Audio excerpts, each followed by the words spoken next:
खेमू जी को याद कर रहे थे और आज पूरे 1 साल के बाद गोपी जी, खेमू जी एंड गोपी जी दोनों का नाम एक साथ ही मेरी जुबान पर आता है। शायद इसलिए कि मैंने उन दोनों से ज्यादा प्यार करने वाला, एक दूसरे को समर्पित, डेडिकेटेड कपल आज तक कभी नहीं देखा। ये दोनों एक दूसरे के बिना 5 मिनट क्या 1 मिनट नहीं रह सकते थे। जैसे थोड़ा भैया इधर उधर जाते और गोपी जी साई का है, मेरे साई का है, और वो शुरू हो जाती थी। और मैं अपने आप को बहुत ही भाग्यशाली समझती हूँ कि मैं उन दोनों को इतना करीब से जानती थी। गोपी जी की सबसे बड़ी देन तो ये आईसीसी है ना, such a blessing for us seniors. जरा सोचो अगर आईसीसी ना होती तो हमारा क्या होता। गोपी जी इतनी ज्यादा केयरिंग लविंग थी, मेरे को इतनी ज्यादा यादें उनकी हैं मेरे साथ। एक बार फी हमारी एरोबिक क्लास में थी तो हम सब उनकी उसी क्लास में थे और मैं बस ऐसे ही थोड़ी देर के लिए जाकर बैठ गई और स्टॉप। गोपी जी मेरे पास आई और कहते हैं क्या तेरी तबीयत ठीक नहीं है क्या, बैठ क्यों गई, आकर। मैंने कहा गोपी जी अब मन नहीं हो रहा है।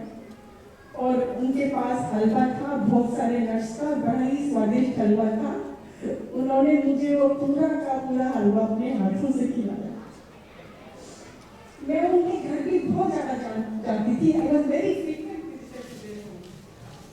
और कभी कभी मैं उनसे प्रैंक भी करती थी। एक बार मैंने कहा गोपी जी मुझे बहुत जोर से भूख लगी हुई है, कुछ खिलाओ ना। उन्होंने कोकी, एक टाइप की वो सिंधी रोटी होती है और मेथी या प्याज इतने प्यार से मेरे लिए बनाई। आई लर्न कोकी फ्रॉम हर और उन्होंने वो भी मुझे अपने हाथ से ही खिलाई। भैया तो मुझे इतनी कहानियां सुनाते थे। मेरे बच्चों के कुछ फ्रेंड्स रहते हैं मोडल में, तो जब उन्हें उनके जाना होता था पार्टी के लिए, मैं आई यूज्ड टू कॉल भैया, भैया मेरे बच्चे कॉर्नर रोजा आ रहे हैं, मैं आपके पास आ जाऊं थोड़ी देर के लिए। कहते अरे आना, हम तेरी तो वेट कर रहे हैं।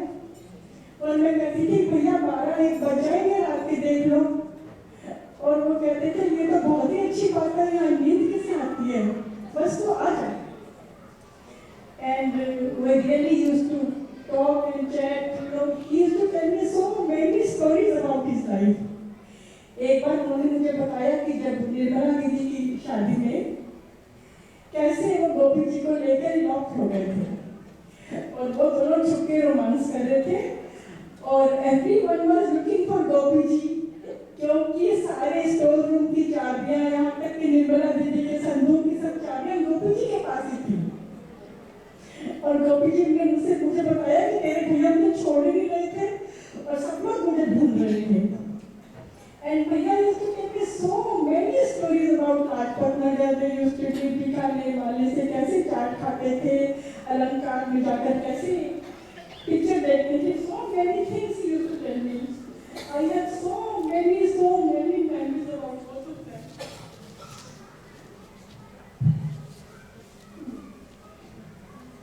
जीना कोई सीखे तो गोपी जी से और खेमू जी से ही सीखे। They were so much fun loving couple and एक दूसरे में बिल्कुल ही खोए रहते थे हमेशा। और भैया used to arrange picnics, cherry picking, mulberry picking, and we used to go to Gautam's home in San Francisco for picnic. And I think I had the best time of my life with Khemu ji and Gopi ji. पता नहीं क्यों अभी भी आज तक भी जब मैं आईसीसी आती हूँ तो I always look for his red Tesla car, number plate 172। भैया I miss you very much, Gopi ji I miss you very very much and your memories will always cherish in my heart and I had the best time with you. I wish कि वो दिन फिर से आ जाए। Thank you.